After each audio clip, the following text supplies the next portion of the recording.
Hi, Sambo. Hi, Katharine. How are you? Good. How are you? I'm good. I'm good. So let's start this session formally.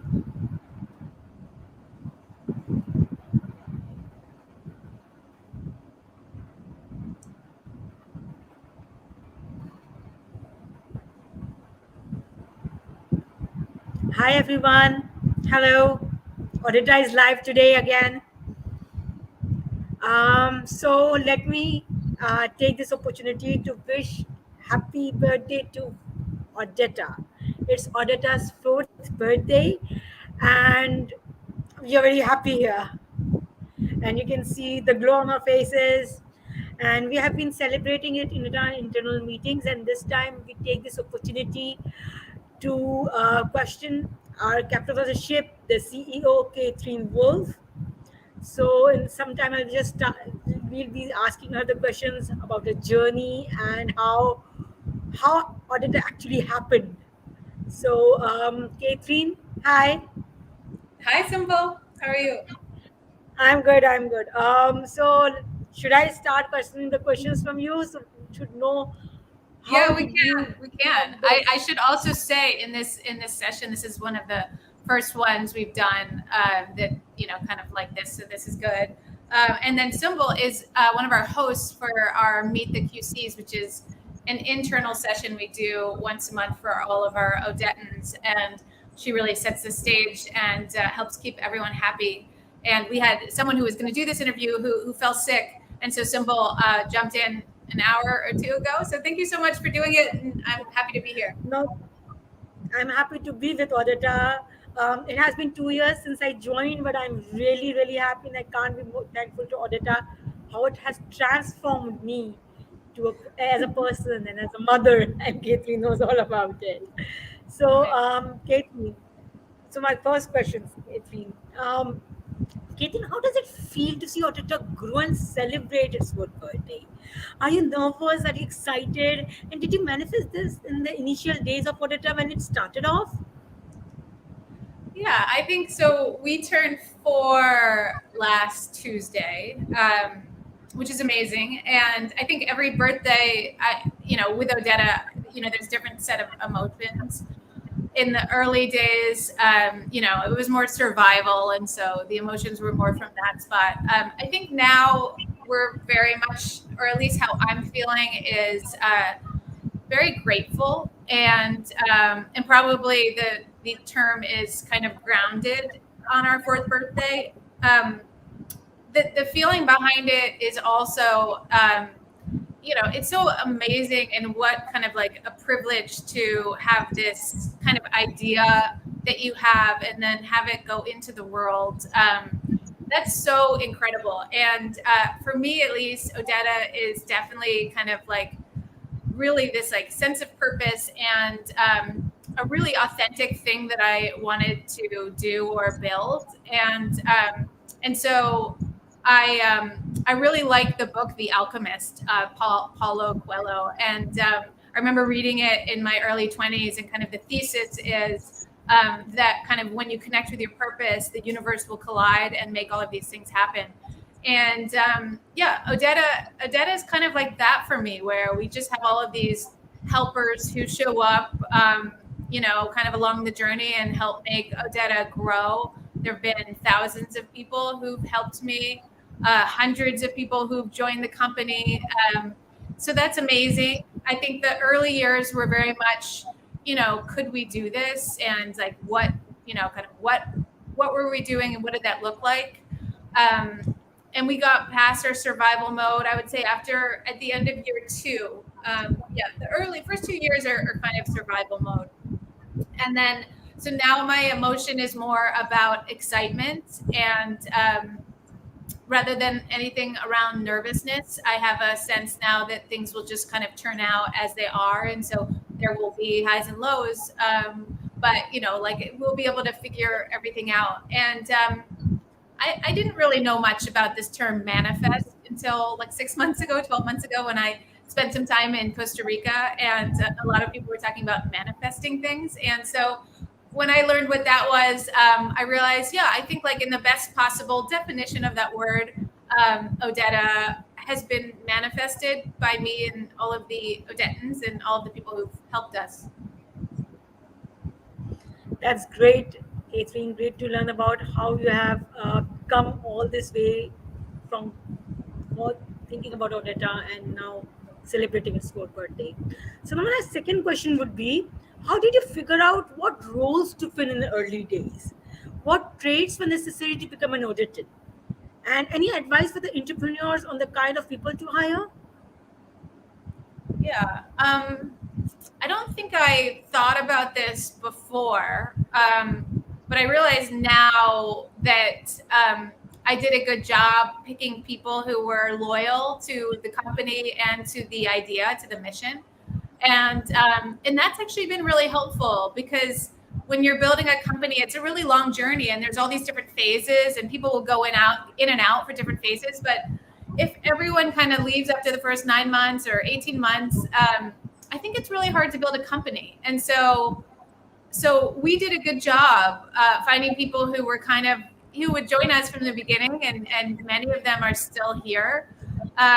So that loyalty, I think, is a trait to look out for. I'm not really sure how you determine it, but we kind of had good luck. Part of that was we built a company that didn't really exist before, and we were solving a problem for our talent and freelancers that didn't, where there wasn't really a solution. And so they were loyal because like this was like a good thing for them. And so I don't think I know a lot of companies, they try to create loyalty by, legal contracts and vesting options and monetary blah, blah, blah. I think probably the best way to create loyalty is to build a service that people need. This is for your customers and for your team. And for your team, it's to create a culture where they want to stay. So I know that's not really the question, but loyalty is important. And those are a few things of like how to do that.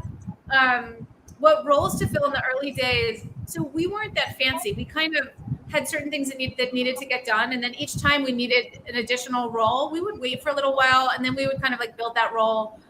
And we never recruited for people who had prior experience in that role, which I know sounds weird, but because we were working in such a different way, it was really great for us to just bring on really smart, dedicated, motivated, hardworking people, and then have them be in whatever roles were required to build the company. And I know a lot of startups do that, but I think it's really important to identify people who don't mind getting their hands dirty to be in whatever role.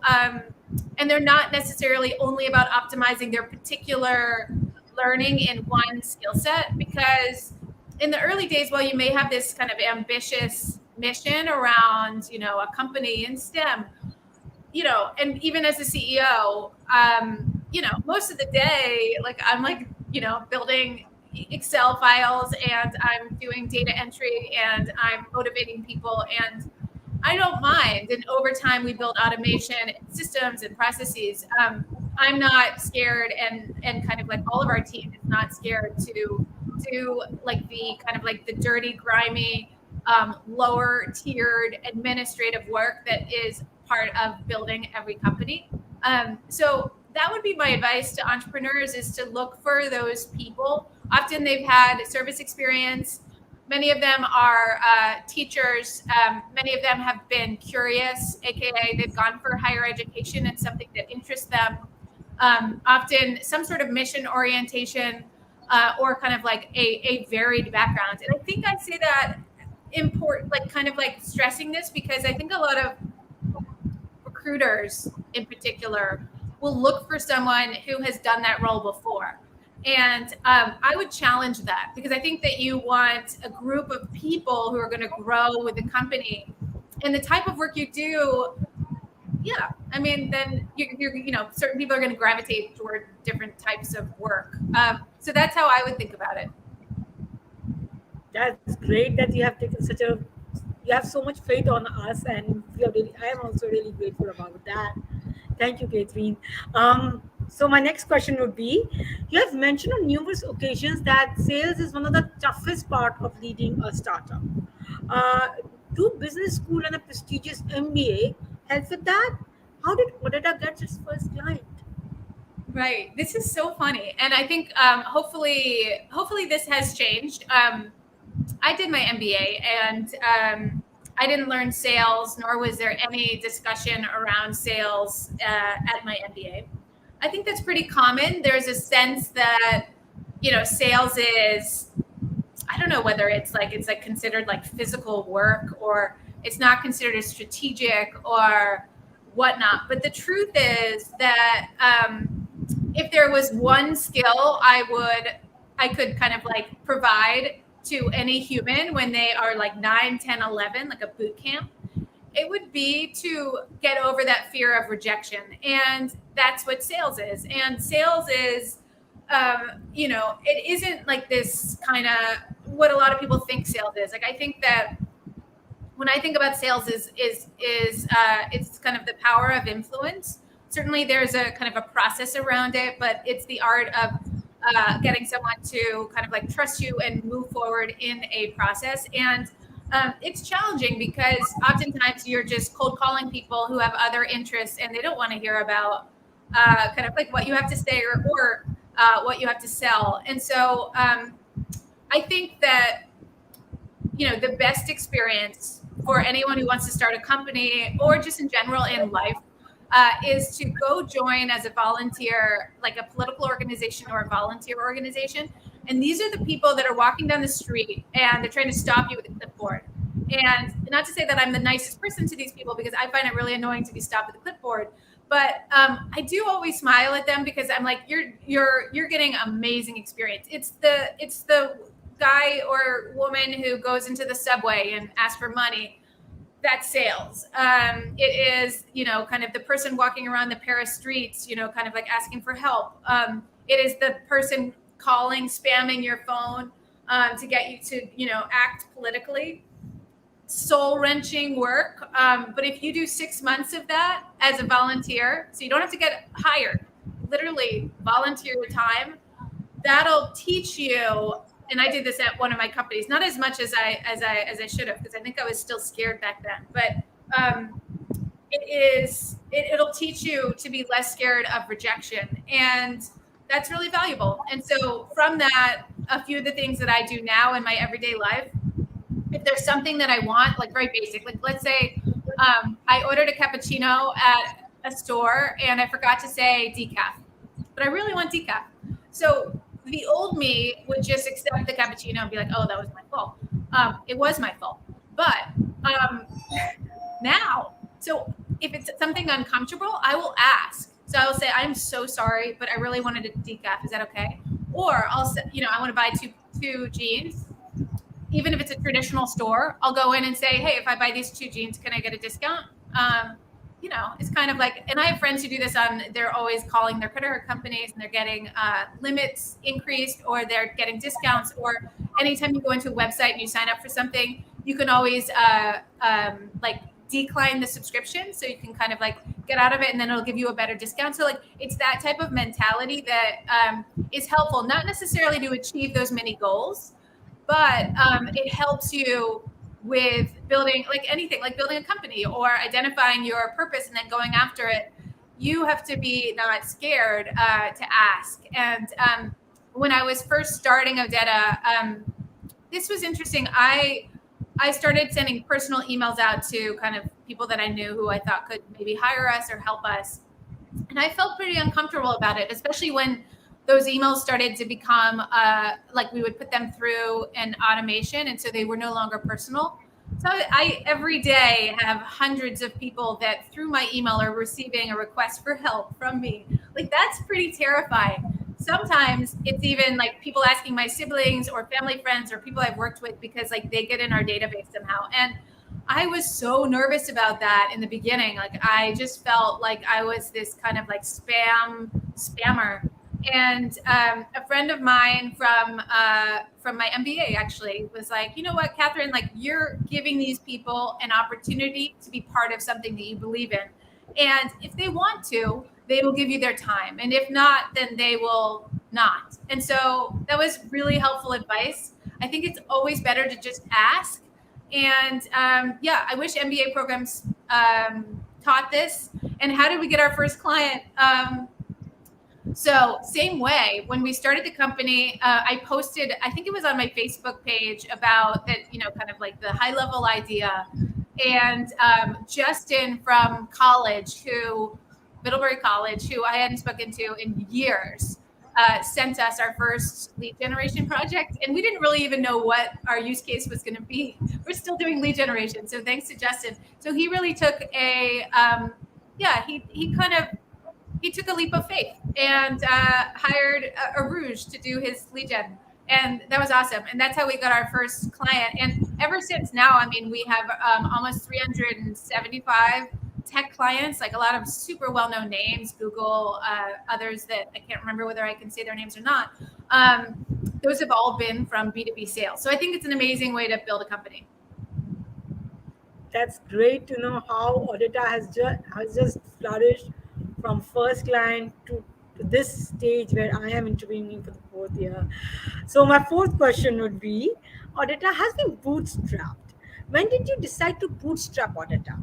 Did you ever think of raising the capital or taking a bank loan? Any advice for entrepreneurs seeking investments? Yeah, I do. I actually have a lot of advice on this. I think it depends. So I can share the Odetta situation, but I think like what type of capital you take, like completely depends on the type of business, your personal ambition for yourself, and also kind of like your timeline. So for us, when I started the company, I didn't know yet. I didn't know that I would not take venture. I was kind of still flirting with everyone, really. Like I thought like maybe we would do bank loan, but I didn't yet know what Odetta was. And I think that's normal to not know, because sometimes something like in the term of manifesting, sometimes something has to kind of like be around for a little while for you to figure out what it is.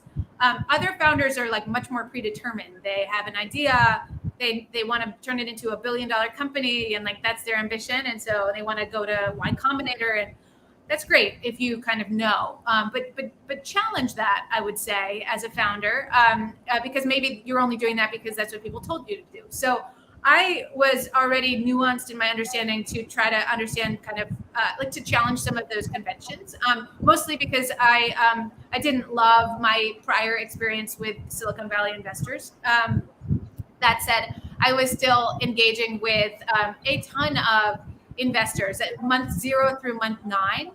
And I was considering taking venture if it would make Odetta better and greater, bigger probably, I was thinking about at that time.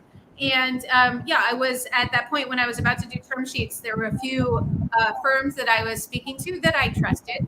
And it could have been fear or intuition that I had, but I just didn't feel like it made sense for Odetta.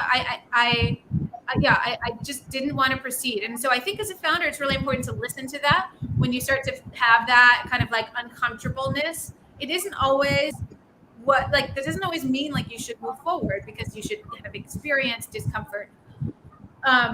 Sometimes what it means is that like there's a reason why you're kind of having this feeling, because you have a higher level knowing around like what type of company you're building. And so for me, that ended up being true about Odetta. I was not able to move forward with the term sheets and the venture because I didn't think that would be good for Odetta in the long term.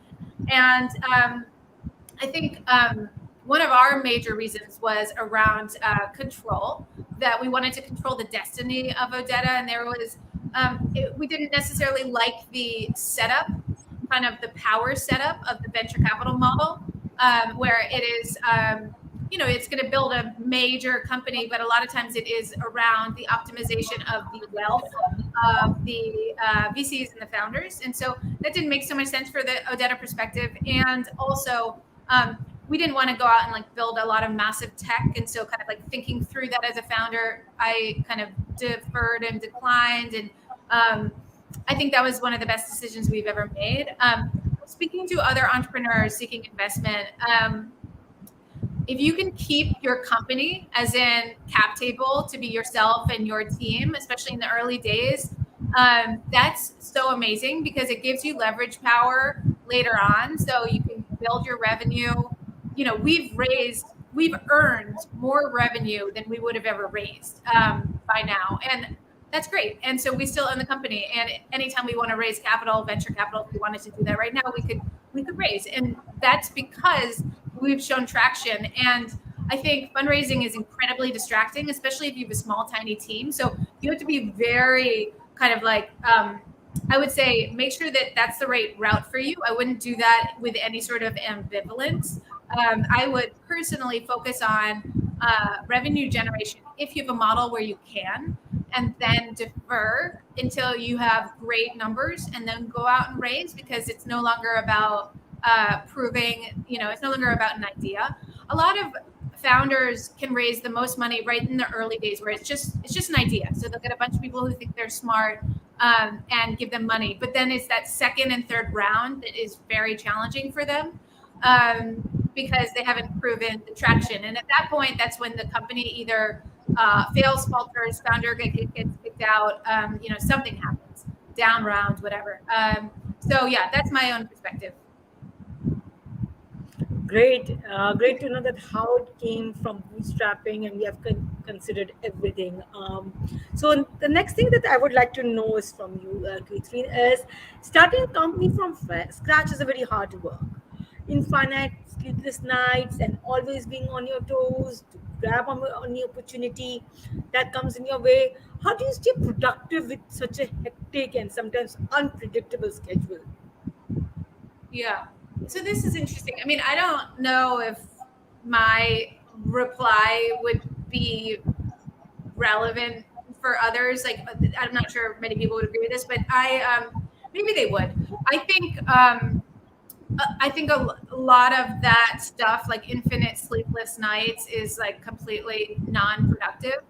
And so I think a lot of that is linked to, the culture of building a company that a lot of people think that you need to follow in order to be successful. And so for me, before I started the company, I would say, way before, I also was kind of, prescribing to the hustle culture and the infinite sleepless nights, and I would maximize everything and I wouldn't sleep.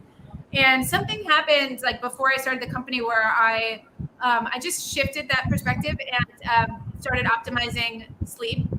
So I sleep a lot.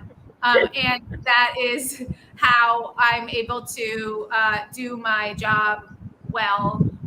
And I think I'm much more productive when I sleep. And if you're in a role where you have just way too much as a founder, then what that means is that you haven't learned how to delegate. So I think it's more of a reflection of kind of like the team or delegation, or you're just in a market that's crazy. And so like sometimes that happens with certain types of companies. And I would say, for me, I stay productive by sleeping. I try to keep my schedule as predictable as possible. I think you have to have an opportunity seizing attitude, especially in the beginning. So you're just saying yes, yes, yes to everything. And then at a certain point, it shifts to no, no, no. And everything in the world is a distraction besides the top three things that you're focused on. And so now, I say no, no, no, no to everything except probably the Odettans and kind of like their needs. But the outside world is no, no, no to all of them because it's a distraction and there's only a certain, kind of amount of time. So you have to make that shift from yes to yes to no, no, no. And I think balance is really important when you're building a company, especially bootstrapped when you've decided that you're going to be building this for a long period of time. But like anything, I think kind of like you shift when you need to shift. That's great. Bootstrapping a company and then coming this way along, it's really a task that you have taken on your shoulders, I could say. Now, this is the question that I really want to ask you. Katie, what is the right way to approach a failure? And how about success? Failure and success are part of life. They're part of company building. Like most likely, if you want to start a company, you're attracted to that. I think, you learn pretty quickly not to get too attached to either. Because if you become very attached to success and you have a failure, it's very hard for you to get back up. So yeah, I think it's really important. We've certainly had our fair share of failures and successes. And so when they happen, and we had one recently where I remember my response. We lost a client. It was a massive one. I was going to be giving work to hundreds of people, and it got delayed. But at the time, I thought it was lost. And so I sat in my chair and I just did deep breathing, so I didn't get triggered or kind of too activated. I didn't send off a bunch of emails to people to kind of like create that like fear factor. I just held it. I held the failure. I went for a walk, kind of notified some of the people that needed to know. There was no like escalation of fear through the Slack community group. It was just a knowing that everything would be okay. And, and that was on my mind for about a week, that failure. I thought maybe if we just done a few things differently, like in my mind, but I didn't articulate that. So this is an example of like, kind of you hold it, you don't like, point fingers at people. And then I had a conversation with the client to understand what was going on in a very kind of same way as this, just trying to understand, and then got to understand how much he loved our company, and they'd had a business change, but we were still in the same position. And so kind of like good karma that's going to come back to us. And so, I think that maybe losing a client, losing a lot of revenue is an example. Others are, like at some point being prepared for the kind of things that you're very scared of. So I used to keep lists of kind of like our existential threats.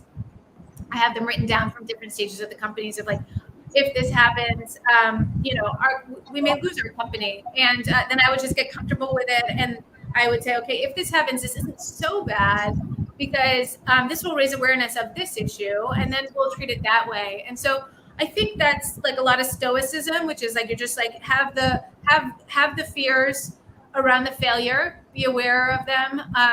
No big deal when they happen. Like that's part of like what you've signed up for, and it'll make you stronger.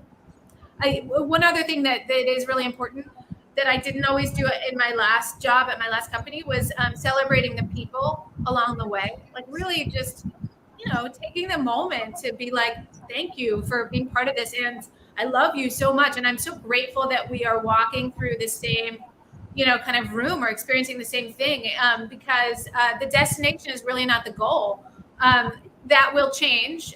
It changes every 6 to 12 months. So you cannot hold your breath and wait until something's going to happen, some big success where you're on the cover of something where your mom's so proud of you. Like that's just not the point. It has to be the things that you're doing each day that add up to a healthy, successful life. So that's how I handle it. And following this question, I have one more. How many times have you thought that it was all over and all of your efforts, all of your efforts were in vain before something changed the viewpoint with an answer, an intervention, or a new idea? Interesting. There's probably a list of things I was concerned about. But I was stressed. Okay, my most stressful time was it was right when I moved to San Francisco. Probably my friends in San Francisco don't know this, but it was month 9 of the company, and I started the company by moving to the country of Jordan, and then very quickly realized that kind of the supply side of our business was understandable. We had a strategy to figure out kind of the amazing women and how we would attract them, and we knew how we would get started, like what we were going to sell to our clients. And then we started getting great traction. So we had some really amazing clients. We were working with Google. We were working with some really well-known fintech companies. Had our first project at this time. I think we had around 50 people working for Odetta. And one of our clients, all 50 were working for this one client, which is a little scary, but I think like that was the month that we hired 40 people in 1 month, and we were just moving as fast as we could. And I had just moved into an apartment in San Francisco in the Marina. And it was going to be the first time that I really paid rent, because in the beginning of the company, I was trying to not spend much money. I was staying, either in like family or friends' homes or in very cheap countries where I could afford rent easily. And so I got, like a semi, not super fancy, but just like, it had a rent, and that was a little scary, but our revenue was great. And then we lost that customer that was like hiring our whole team. And, that sucked. The customer had automated our workflow. And so, that was it was like without notice. So I felt awful about the kind of all those people who all of a sudden didn't have work. And I was stressed about my own situation. And I was very stressed for like 12 months because I had a certain amount of money that can cover that rent. And so people were at the end of that time, I said, I don't really like San Francisco, which was kind of true. I didn't love living there. For a whole host of reasons. I like the city, but I didn't personally love living there at that part of my life. And so I went to live more nomadically, aka like not spend rent. But the reality, the reason why I left San Francisco at that time was because I couldn't afford my rent anymore. And so those are realities of things are scary. You think it might be over. Like at that time, there was a real time when I was getting other jobs. So I signed up to work for Rover. I was going to do Uber driver. I was going to just do like these jobs, like anything where I could like make money on the side so that I didn't have to quit Odetta full time. And then I actually applied to a couple other jobs so I could do part time. This is all like happening. I don't know if the Odettans know this, but I was and so, but then ultimately, I had this moment. I took this kind of like trip to Big Sur, and I was like, you know what? I'm gonna just like invest in sales and just trust that it's gonna work out, and it kind of did. So I'll just say is you kind of think that it might go in vain, and like your efforts that go in all of a sudden then vanish, but it's not true. There's always like some people who you've touched along the way that even if your timing isn't right, you can go live with your parents, or you can go get another job and you can go back to that. So understanding that those options are there for you too. That's pretty intense, and I never knew that you went through that phase. And it's kind of really scary to know how you would have managed that. Okay, so sometimes, Katherine, we are so focused on everyday tasks that we subconsciously began to live in a bubble. We tend to lose the sight of the big picture and get lost in cumbersome details. How do you make sure that you look at every scenario from various perspectives while being ruthlessly objective at the same time? I don't know if I do. That sounds stressful. I think there is. I don't know if I do this well, but like I'm pretty good at focus on the detail. And then I force myself to zoom out. And then I have these kind of like existential questions where I always zoom out and I know that I need to go think about them. And I do. On the weekends, I remove myself from the business. Sometimes I take like a whole week retreat where I'm thinking about a particular issue.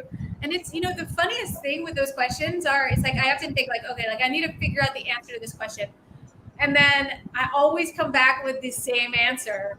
And so it's so funny, I'm like, oh, we need to understand this really. And then we always come back to actually the most two important things for the company are doing this and this, and we're already doing this and this. And so, it always comes back to kind of like, there's a few things that we need to delegate so the team does. And so, but having those two perspectives are really important.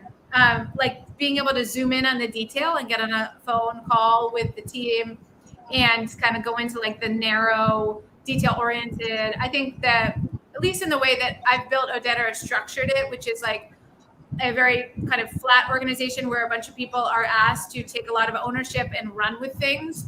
That then as for me, behind the scenes as a founder, I need to be able to zoom in quickly to the detail, but then also like relinquish control and then kind of like be the vision for the company. So like steer us in the direction, understanding kind of like how AI will impact us, like, having kind of like a larger picture of what some of the other competitors are doing, but not focusing too much on them.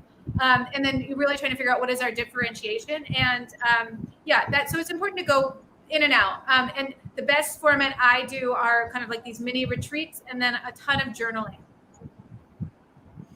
Okay, Katharine, how tough is it to stop working and take a break when you are leading a startup?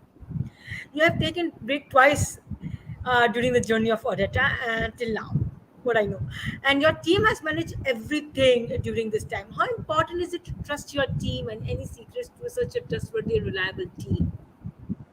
Yeah, I think I've probably done 3 large breaks actually now. The first one that was like memorable was the first time I was going to not be online. I just kind of like turned off my phone for a week, and I think I was staying with my parents and I was just like reading books. And from that experience, everything went great. It was in August, so like things were very chill. And so yeah, the first couple of years of a company, like sometimes it's hard to do that because there are escalations and you haven't seen everything, and team doesn't know how to necessarily do everything. So blah blah blah. I could have done that faster, but it took me 2 years to kind of like be able to do that. And then I took time off when I went to Costa Rica, and I did a 10-day kind of like silent meditation retreat where I was just like totally unreachable. And one of the big insights from that was I came back and there were no questions for me. Like my inbox was clean and there were no questions. And so that then told me like I'm micromanaging in my inbox. I'm not needed for all those things. And so I tried to kind of like really, it's healthy to remove yourself. I would say if you're not able to do that, it could suggest that you're in like a very stressful industry, like service industry, and you haven't delegated enough and or trained enough people. You could be in just the early days of your startup, and yeah, that's hard. But probably the biggest thing is trust. You have to trust people and then let them make their own mistakes. Like so many people did that for me, where I made my mistake and then I never did it again. And so you have to create a culture where that's possible. And so, how do you approach the mistakes made by your team? As humans, we become frustrated and anxious, but one should not inflict negative emotions on others. How do you guard your team against the negative, gloomy emotions that you're feeling at that moment? And how do you prefer being transparent and share all, ultimately seeking the advice from us, out of the team? Yeah, this one's tough. I think it's pretty important to guard against the negative, gloomy emotions. Obviously, we all need to feel those, but you don't want that to be what everyone's feeling as they're working. And I view Odetta as this organism, and really every company and every entity is this organism. And so you can have a couple people in there who are like inserting like this like negative energy that like escalates through all the Slack channels and like the emails and stuff like that. So you have to scan for that. And that's really important. We do that in a number of different ways, like through our happiness surveys, but like that's like a healing ointment that you apply to a business and make sure that like you don't have that. Personally, I've found that I have struggled with kind of like that pause and reflect, like what I explained what I do for failures. When I learn of like some major escalation or their issues, I jump in quickly because we need to resolve it quickly. But what I think is important is to depersonalize, and I'm trying to get better at this too, but like really make sure that people understand that this is most likely a process issue, not someone's fault, and then you need to fix the process. And so most of the time when I am kind of like interrogating an issue within the company, it is to fix the process. And so setting that stage, I think like, especially if you have a personality or a mentality of like trying to build people up and not break them down, which I hope I do. Like I am not here to build the most efficient, profitable company there is. Like I am here to build a culture or a company where people fulfill themselves. And so the work that we do is in how we communicate with each other and how we inspire each other and how we nurture each other. And so we have to remember that that is the work. And so it's something that I've had to get better at, like to pause and reflect. I have a kind of like this like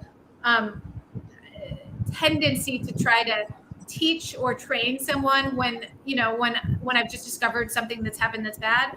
And I don't think that that's the best time to do that. I think like one of my goals is to remove that voice that's trying to like teach and train, and kind of identify more like process, issue, change, depersonalize, because it's helpful to be in a community where you can share feedback. Like I know people love hearing feedback, positive and negative, but they don't want to be kind of if it's like anything. If there's a negative intention behind it, it doesn't matter how good or bad it is. That's negative. And so just checking the intention behind stuff before you communicate it can solve like most of the issues. Okay, great. Thank you, Katharine. Katharine, constantly motivating yourself and trying to do best at anything and everything can be tiring. Do you ever think of finding a co-founder or not finding one to be a blessing in disguise? Who is your go-to person or a mentor? Who's first you're seeking advice if you need? Yeah, I feel like when I started the company, I probably knew that I didn't want a co-founder. I wasn't sure, but I was pretty confident. Like I didn't think that I had to go find a co-founder. If anything, I was on the lookout for a technical person who could help me with all the stuff that I didn't know. And I never found that person, and so we just moved forward. And I think that was good, because I think in the early days, a lot of people talk about how hard it is to start a company without a co-founder. I think it's easier to start a company without a co-founder because you can just kind of move fast. Like it may be easier to be like a single parent than a parent with the partner, for a host of different reasons, but you can kind of design the structure of the family system of the company without having to do this constant give and take. That said, if you're someone who maybe like when you're working with, in a pair, we did this a lot in business school, and like you really thrive on that back and forth. A lot of people are like that. I'm not like that. Like I find that to, kind of like reduce my energy. And so knowing yourself is important, kind of like, and then setting yourself up for success in that way. I have had so many people who helped me with Odetta. I think it's just a testament to this incredible kind of like community network, especially on LinkedIn, where I would send hundreds of like emails to random people like, hey, I need to understand like what does data annotation mean? And can you help me understand like the future of AI? And all these people would just get on the phone with me and help me. I think in particular, my Stanford Business School classmates and community there, I've spoken to over 400 GSP founders or people in tech in the past 4 years. And that's a lot of people to reply to my emails and take time with me. And so they're kind of like my informal advisors. And so I'm very grateful for them. Okay, that's good to know that you had very good people to help you with. How important is networking when leading an early stage startup, Katharine? And how do you approach the concept of networking? Any advice for the readers on networking with the right people? Yeah, this one is useful actually, I think, because a lot of people I've noticed don't do this. And so I think it's great to ask for advice, and then build a machine around that. So, and we do this for companies all the time with our Odettans. It's called sales development, but you kind of like ask people for advice, and then make sure that you send a follow up. These people will get on the phone with you if they want to help you, and not all of them will, but like some percentage, maybe 5%, 10%, 20% if you're lucky. So you have to send out a lot of requests for advice. That's called networking. It can be done in person. I like to do it over email, and then what these people will do is, if they're taken by kind of like what you need, or if you're presentable on the call, or they understand that you're authentic about doing something that they want to help you with, then they may not help you right away, but you're lodged in their mind. And then like kind of like clockwork, like 2 to 9 months later, they'll send you an email having stewed on, ruminated on it. And like, they'll be like, sending people your way. And so that's amazing. And I think if you can build a process around follow-up And so you have your list of people that you're networking with, simple Excel.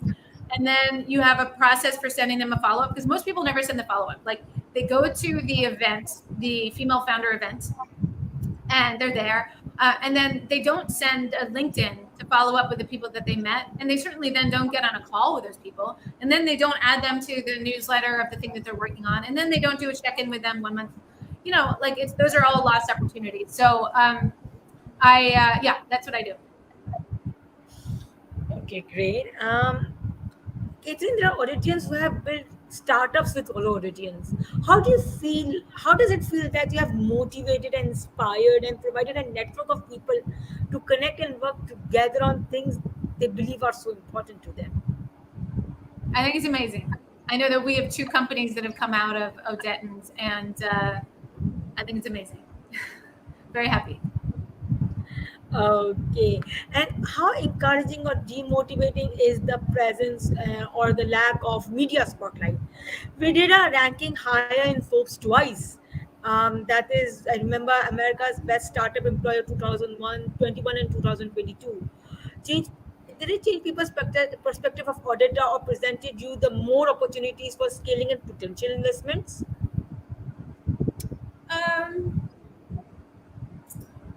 I feel like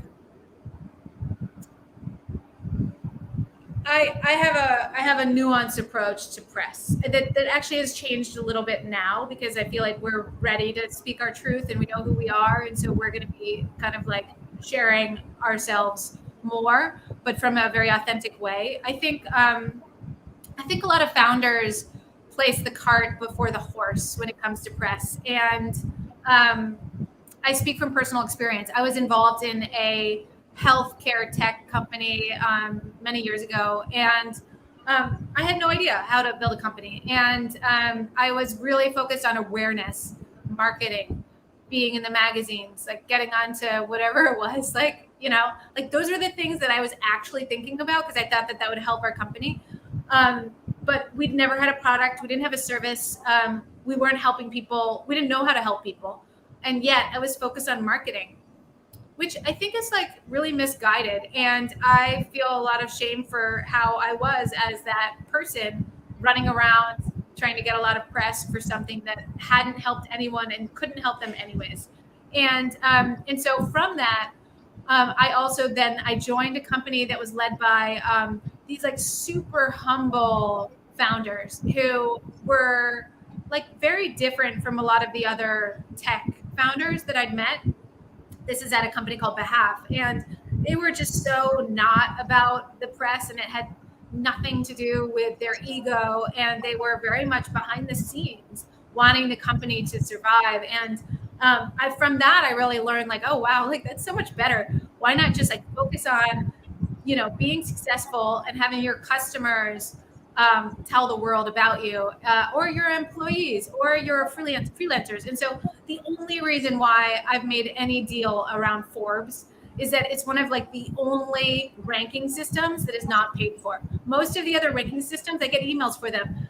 The companies have all paid money to be on these lists. Like, that to me is not the point. So Forbes is based off of scrape data on LinkedIn that is it's about your reputation and how your team views you as an employer, and it's real based off of what they say. And so I think that's amazing. So around press, like, build the company first, do something notable, help a lot of people, get your press later. Don't be too focused on it. It shouldn't be about you. It's not about the founder. At some point, the world will want to know, like, what's the story of the founder? Like, we're doing this webinar because people do ask me a lot of questions, like, okay, like, what's the vision? What's the story of the founder? But that's not how you start. And that is like relatively meaningless, because the thing should exist on its own. And it shouldn't really be fueling you or be a reason for you to kind of like check the box because, you've gotten into some magazine. That's great approach towards media. Katharine, how do you manage to keep sane, staying content in your personal life and growing a startup, simultaneously? Do you have any hobbies?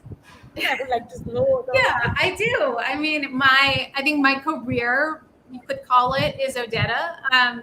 And yeah, but I'm a writer. It sounds weird to say, but yes, I write. That would be what I would call my vocation, and that's really important to me. And I spend a lot of time doing that. Hobbies are more kind of like interests. So for me, it's probably reading, which makes me sound like completely solitary. But I also love camping and traveling, and then I have a huge network of friends and family, and so I do spend a lot of time with them. Oh, so Kathleen, then let's talk about happiness. People often think that when they reach a certain goal, like getting admitted to a top university or being hired by a great company, they feel happy. But you mentioned in Audita's newsletter, that is February 2022, that if the journey does not make you happy, the destination won't either. How important is it to enjoy the journey and how to do that? Yeah,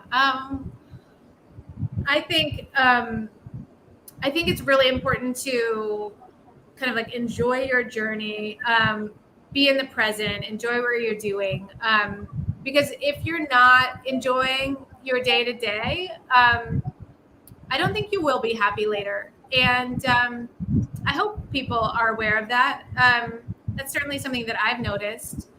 I love being ambitious and driven. And I think in certain parts of my life or times in my life, I've been overly focused on future.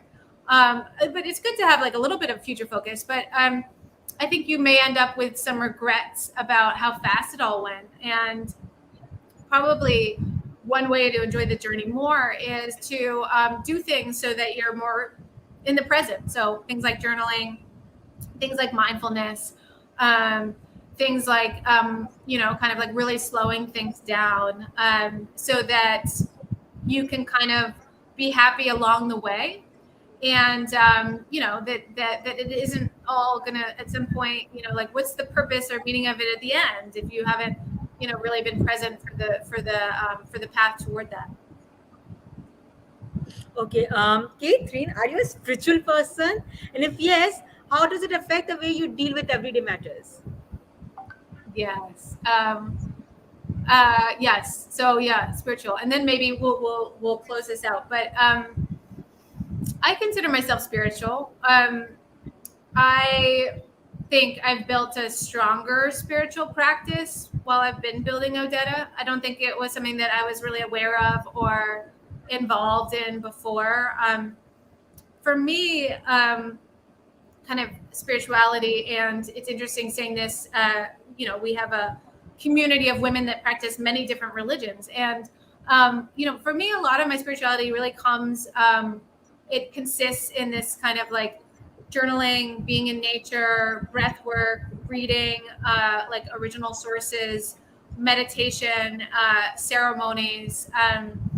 I was raised Catholic, and I think more recently, I've been reading a lot more about like different Catholic saints who are very inspiring. But yeah, I really try to connect with kind of like my source, and I think that allows that kind of spirituality, whether whatever belief it is, I think allows you to be a little bit less existential or less angsty about the future. If you have kind of like a view or a thing that you believe in, or a way for yourself to connect deeply with whatever you call it, it could be the one, the source, the like the religion that you are part of. And I think that helps you, be more of yourself. That is really great to hear. So I think we are gone with the time. Let us now. I think we should. We have a lot of questions to ask you. Yeah. Actually, K3. But it's great to have you on this. And this was your second time with us with Odetta to getting interviewed, and we hope so. We will do it next year too, so that we get Yeah. to know about you. Maybe And we'll have more lessons. Thank you, yeah, Symbol. Thank you, everyone thank who's you, been part of this. thank you so much, Kathy. Thank you. And signing off Bye. now. Bye, See bye, you. everyone. Bye. So for now, thank you.